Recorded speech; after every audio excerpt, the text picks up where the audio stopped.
A daughter determined to give her mother her money back. A scammer wrote thousands of dollars in fraudulent checks. What can you do if this happens to you? Here's ABC 27 senior investigator Kendra Nichols.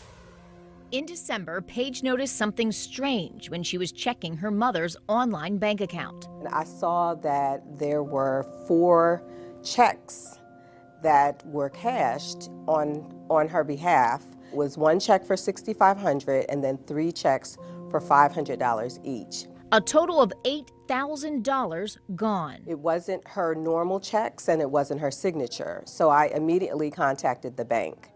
And I talked to their fraudulent activity department. They said that they were going to do an investigation. While the bank investigated, Paige closed the account and filed a report with police.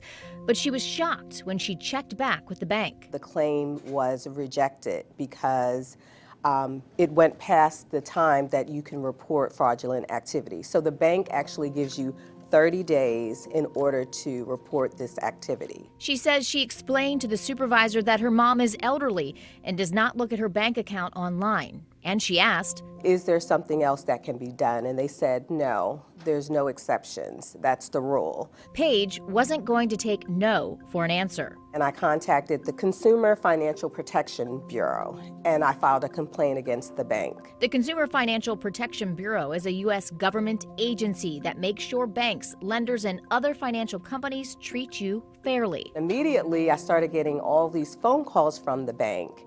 And about a week later, they contacted me and they replied to my complaint and said that this is a one-time deal and we're going to make an exception to the rule, and they gave her $8,000 back. That's great. And good for you for putting in the work for your mom. I feel bad for folks that don't have anyone to advocate for them.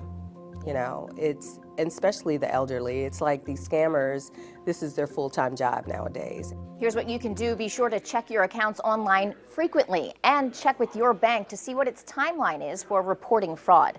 If you have elderly parents, it may be time to have that conversation about possibly giving you access to their accounts or showing them how to access their accounts online.